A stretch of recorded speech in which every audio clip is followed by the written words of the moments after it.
What's up, boys? Thanks for joining me again for Film Friday.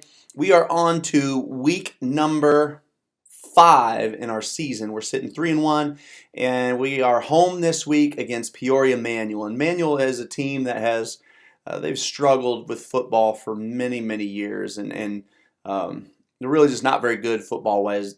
They're a phenomenal basketball school. Even this year, they're phenomenal. But a lot of the University of Illinois greats have come from there, from the 90s, Sergio McClain and Frank Williams, and guys like that. So they're a basketball powerhouse, and they've always struggled in football. Now, my old man is a Peoria guy from way back when, and there was a time where they were tough in football, but that time has passed. Right now, they're really struggling. So I don't know what there is to really see in this game. It's a pretty severe mismatch. We'll just jump in. I may not spend 2 weeks on this. I think I'll try to just give you some highlights of what this game was, and we'll just jump in, watch some film, maybe look for, as always, look for a couple things that I'm sure that we could have done better, and look for mistakes for ourselves. I think that's ultimately the reason for doing this anyway. But let's jump in and see how we look at home against an opponent that, the kids know coming in too that this team is struggling. So I think you always got to be careful on weeks like that. What are you going to get done, and can your kids still execute at a high level against an opponent that they probably don't have much respect for, no matter what you tell them. So here we go. Jumping in, kick return, we take it to the 40. I'm going to go to the next play right away. Even though last week I said I probably shouldn't, I need to start watching that. I'm just ready to dive in. It was a long day at work. Let's full screen this. And I'm ready to go. I can see we start automatically right out the gates with X over. And something we found, teams that we feel like maybe struggle defensively, we try to go unbalanced as fast as we can and as much as we can, because number one, I think unbalanced is fairly hard to pick up, and especially when you're a team that struggled for a little while. So we try to jump into unbalance as much as we can, especially against a team that we feel like might be struggling a little bit defensively. I don't feel like that's really too big of a tip-off. I think it's pretty obvious that we're going to live and die in unbalance, and at least until you make us get out of it. And here we are opening up against Manual in our unbalance. I can see right away I don't know what this play goes for right out the gates, but it should go for a lot. They really don't have a force player out here. We're unbalanced over here with our tight end and our X receiver, and they don't have a force player. They're in a 4-3, but all 3 linebackers are inside.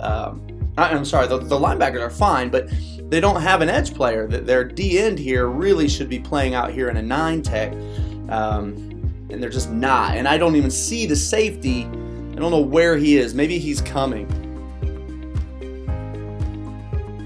All right, right out of the gates, you can see we just have really forever to run. It's almost like stealing at that point. And I can see we're going belly. So again, unbalanced this time. Tackle over instead of X over. Right to belly right away. And whoa, what was that? Looks like oh, wow, look at that run through. Let's find that run through and see what's happening here. I gotta see this. What on earth is happening here? It's this guy, it's 66, that just walks through and blows this up. We still get it off somehow, but he's got his hands on my quarterback before my quarterback even reverses out.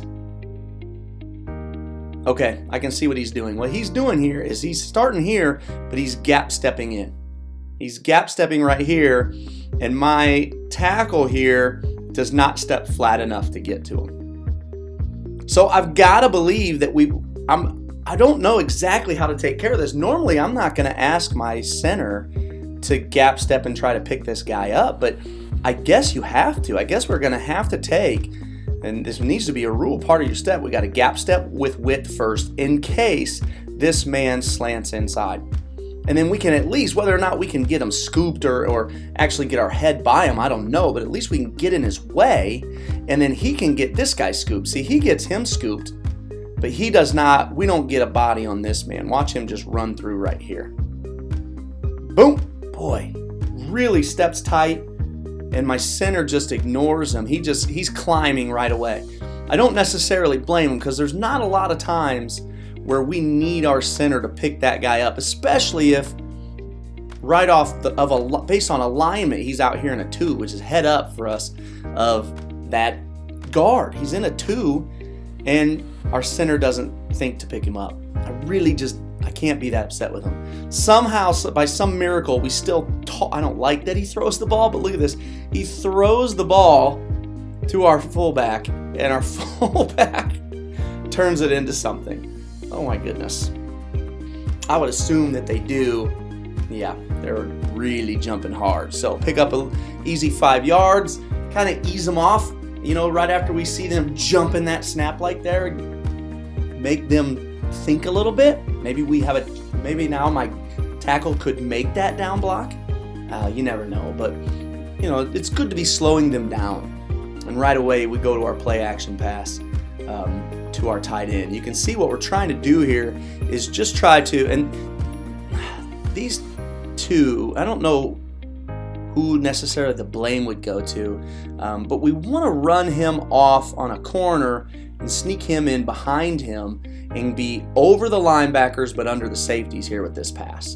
And somebody gets their hands on it. I feel like my tight end so I don't really get a clean release by my wing here. So my tight end ends up going over the top of this, and is that a lineman? Number 50, that's him. Here he comes. All right, chases briefly, then he gets a little depth, and we don't get it over him. So I think we need to be throwing this ball probably a little deeper. It really is this looks very sloppy. Not a fan. And here we just walk a rocket in. I mean, it's really there's just no one out here to make the play for them. I think they have a corner, and we get the corner blocked. You can see we widen up our split here. They have no edge player, and their one linebacker who's left appears to be blitzing, which means we're probably going to get our tight end and our wing out here, and there's only one more defender to pick up. Man, it's just, yeah. I mean, it's not very, it doesn't seem fair. Come on, inside foot first, they jump off sides. Go for 2. We did that once in a while. If you jumped off sides, we might go for 2. A little surprised that we did that in this game, but jeez, I don't know what to say. There's just nobody over there to make a play. Man, I need to go kind of fast through this game. I just feel bad right now. Is that wrong that I feel bad? Oh, and of course then we onside. I feel bad now several months later. We're clearly better. We onside. We get it back. If we didn't onside all the time anyway, or tons, I wouldn't feel so bad. And I know here we didn't onside because they're bad. We really just base it around where their studs are. If your studs are in the front line, we're probably not going to onside kick. If your studs are in the back and you got a couple O-linemen up front, yeah, we're probably going to onside kick. I just hate kicking it to you. Oh, I remember why we onside kicked. The week before in our scout film, one of the only ways they scored was on a kick return. In fact, they hurt the other Peoria Notre Dame. They hurt them with a couple deep kick returns. So they actually had a stud receiver back there. I remember number 1, and we just didn't want to kick to him because we felt like that was the only way they could get something going against us. All right, now that I'm thinking about it, I don't feel as bad, even though I probably feel bad now because I know what the outcome is. And at the time, I didn't necessarily know that even though you think you're a lot better, you can't guarantee that you're going to win this game. But again, just right back to Rocket. There's just really no reason to go away from Rocket. They're not adjusting to our unbalanced. They have no pursuit getting there. It almost seems disappointing that we didn't even get a first down on that. Only a 9-yarder based on their alignment. Oh, no, not unbalanced. This is true balance. We go right to our crack seam play. So we fake our rocket. We're going to go vertical. Let's just check our protection here. We're going to go big on the front side. Oof, boy, they are coming, man. They get a lot of heat. But, of course, they bring 6 guys. So they got their D-line coming, 2 linebackers coming. And they really get some heat. doggone. And I can tell we're just schematically not real sharp up front. He needs to pick up here. My guard needs to pick up this blitzing backer, and my tackle needs to pick up this outside man. And what we end up getting is tackle and guard step down, and they end up getting 2 guys on this one, and we get 0 on that D end. Just enough protection to get the throw off and put us up 14-0. Whoa, that was not a good kick. This is the one miss of the year. This is our guy's one miss of the season. He was 63 of 64, and here it is. All right, so we don't onside. We just give a little pooch kick. We kind of almost get it back. Not our intention. We just don't want to kick it deep. Pooch it in there, give it to him on the 30. But I'm pretty happy giving it to anybody on the 30 every time. If we could plan that, I'd be A-okay with that. They're a pro team. They really just don't do anything well. It's just not going to be a lot to see here. We're really just overwhelming them. We do get a tight end and a fullback, which means we're almost always going to send this guy. He's going to be blitzing opposite gap of our D end when we end up with a tight end and a fullback that agree. So they go dive option, really just nowhere to go. They really just seem pretty overwhelmed. We overwhelmed them for the most part, but they were able to move the ball a little bit in the third quarter. I believe we still had the starters on the field, but they moved it for a drive. And I'm curious at this point now, I don't really remember watching that drive a whole lot since then. I'm curious to see what it was that was allowing them to move it. So they go from a hitch to a hitch and go, but I mean, this is really that's like our best defender. He's incredible speed and our best DB, and there's just really no chance. All right, so quick 3 and out.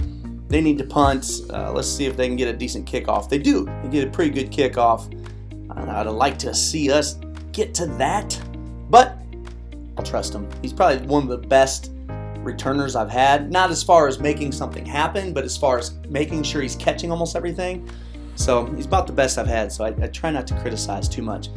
All right, X over rocket. Just nobody there.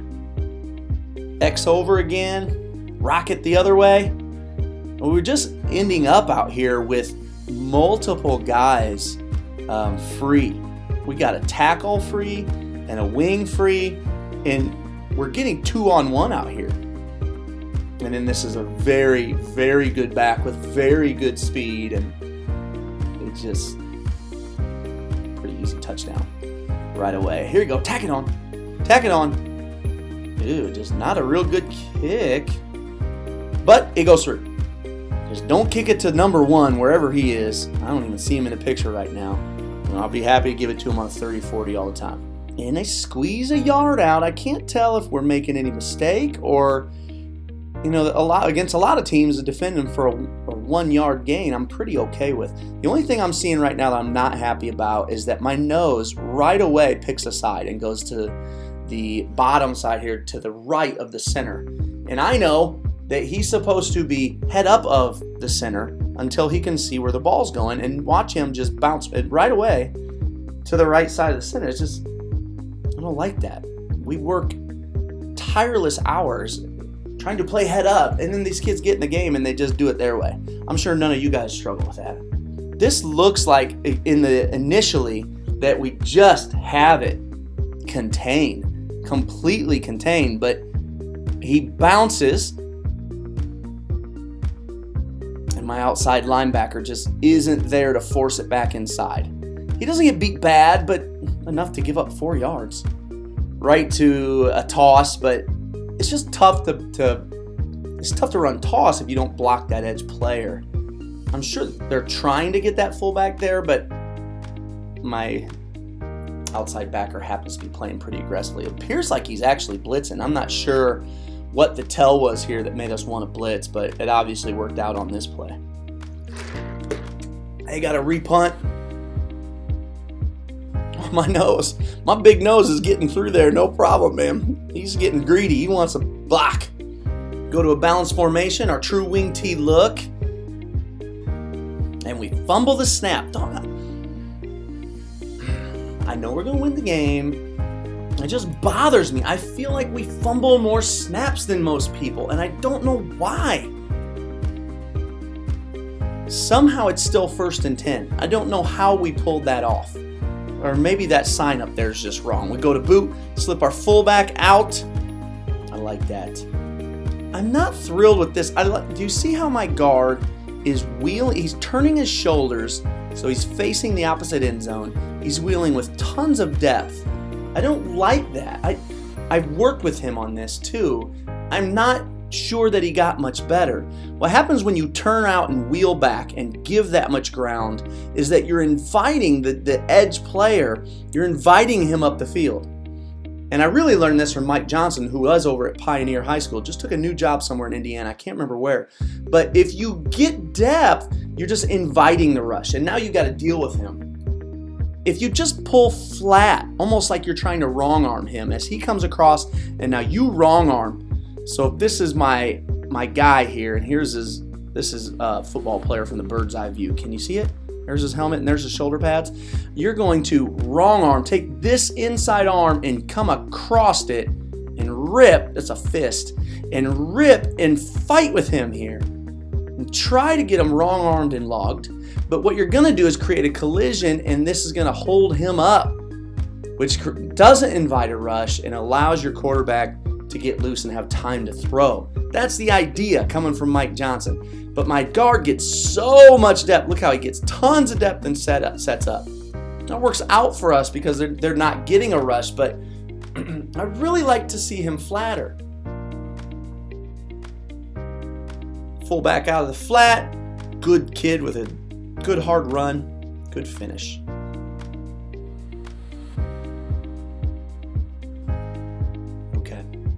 At this point, this is one of those things where you can tell, at least for me, now I have an offensive coordinator, you work so hard, right? These kids that play football, they work so hard, and you have to practice for an entire week to get to this game. And your best kids, some of your best kids are out here at receiver and quarterback, tight end, and they want to catch passes. And you feel bad as a coach. You don't know who to feel bad for. You don't want to blow these guys out necessarily. I don't want to blow them out, but I want to play football and I want to get better, and my kids deserve to play. It's just all there is to it. So in the first half, we're going to get them involved, and we can tell we're going to blow these guys out, but we want these guys to feel like they played a game, and so we're trying to get them as involved as possible here early in the game so that in the second half we can back off. But you just feel it's one of those things where you can't do right. Someone's going to be mad at you. You keep throwing the ball, you look like a jerk because you keep throwing it. You don't throw it, your players don't get to play. That my tight end's a great kid, and he works his tail off for us, blocking for us. It's good to get him involved. We do get good execution there. How's our protection on this one? Much better protection. Look at that. Boy, he's got all day. Back to our double wing look. We're not in our unbalanced. And we'll throw the ball again. We go right to our wheel. And really, boy, that ball is on the money. Look at that. He throws the ball before my halfback is open. Really well done. The only mistake we make here that I'd like to do, we kind of take this and we immediately block down and then we attack the seam as if we were running crack seam. What I don't like about that is if we block down too soon, this guy may leave us and look to pick him up. If we'll do the route I like better is this: a quick inside release, press vertically, and hit a post around 8 to 10. And then what that's going to do is it's going to bring this guy with him. And now we bring him with him, and what ends up happening is the guy who was supposed to play the force, whoever your force player now is, he's in conflict. He's being asked, play rocket, but also be ready to turn and run with this guy when he runs the wheel, which is a tall task. Surprisingly, more teams were able to cover that wheel than I was expecting this year, and one of my offseason challenges is to figure out how we can get better at that wheel play.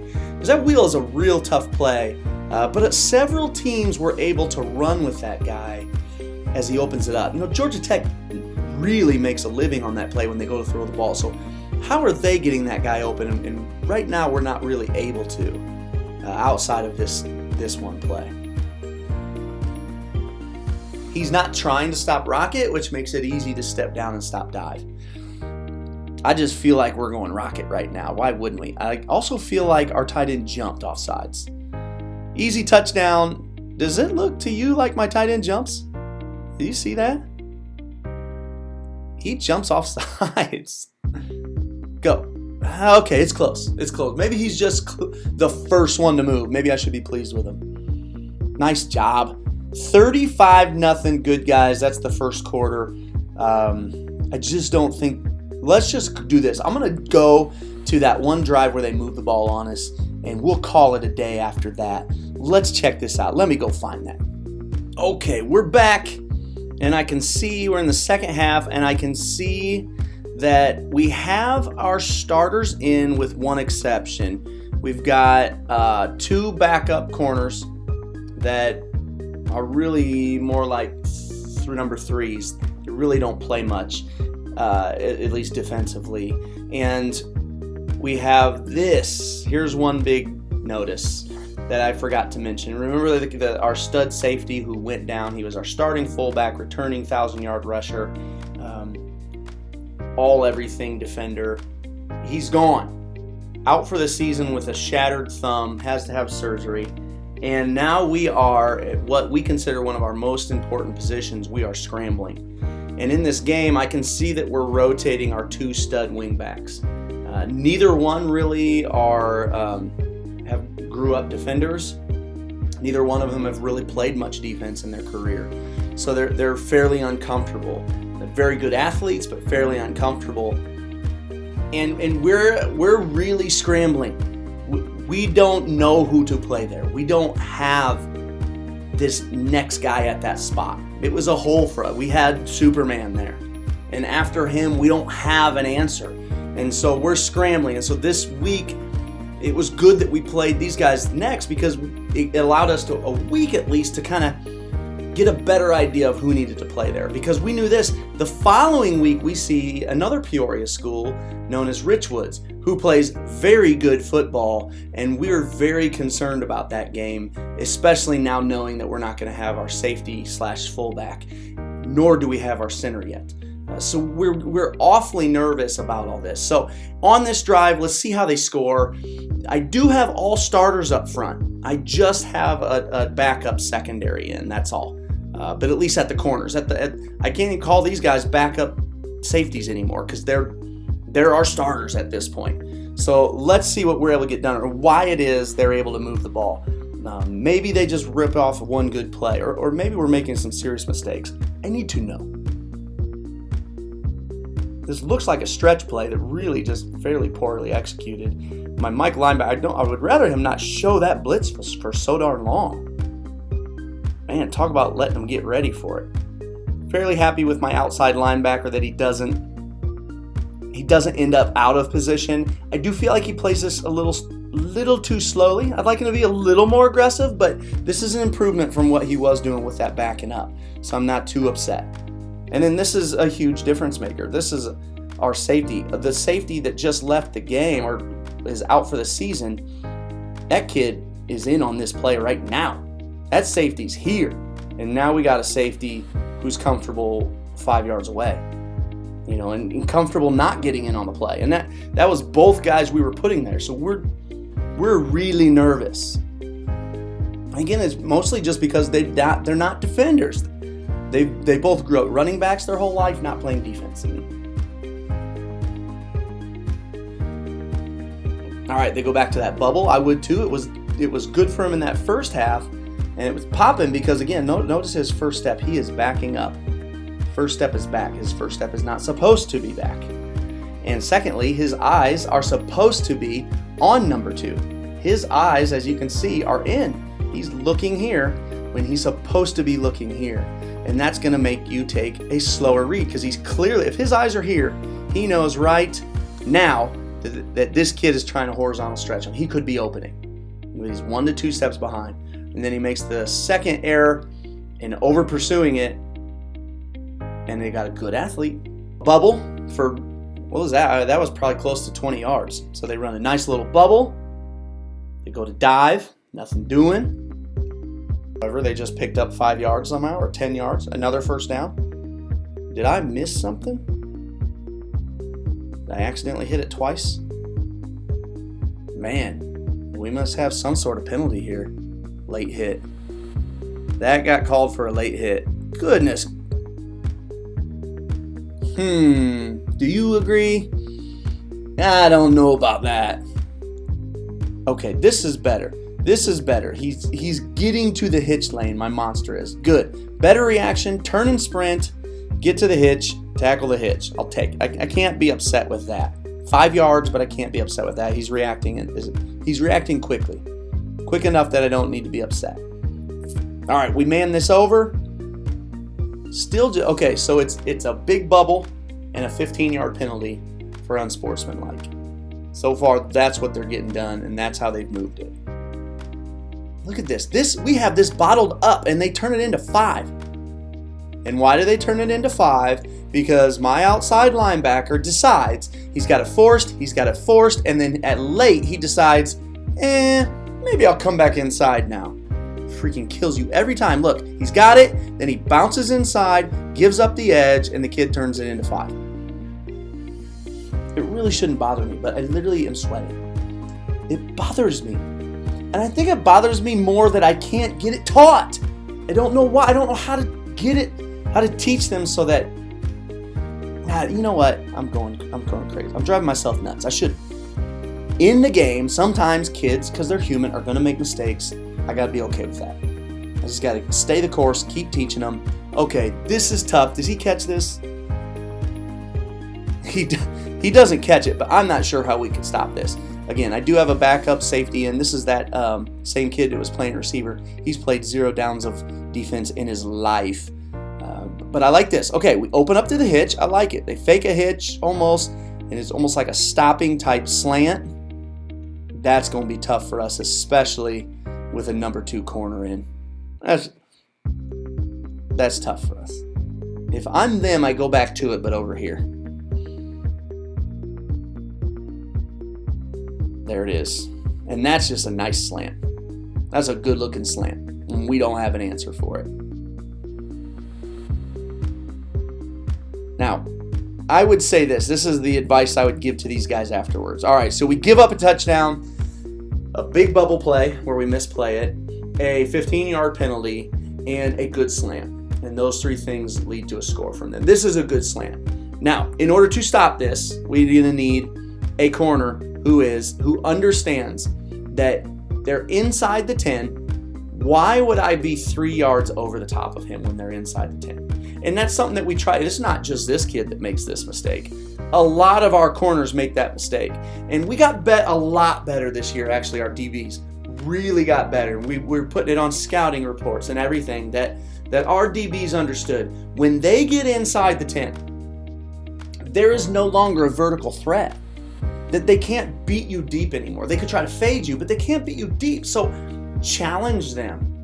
Dare them to get over the top. Because if they get over the top of you, they have to put it over your head and inside the end line. And we've got great athletes there. You got to play tight. And so we don't in this instance.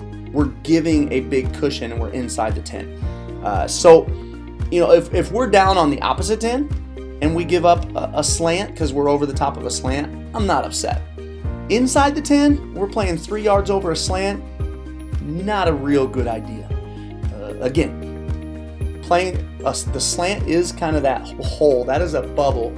A good slant, a well-placed slant is awfully tough to defend in the cover 3, and we're working on getting better at it. We did get better as the year went on, but in this situation, we got beat by it. All right, that's it. Hey, be sure to like and subscribe. Thanks for joining me on Film Friday. Once again, I'll be back next week. We travel to Peoria Richwoods for Game 6 of the year, in hopes of earning that 5th win. See you then. Be sure to check out ChiefPigskin.com. I've just released my 4-video series on the simplest 3-5-3. You can also find more high-quality content from championship-level coaches, or feel free to look us up if you have a desire to sell your own content on ChiefPigskin.com.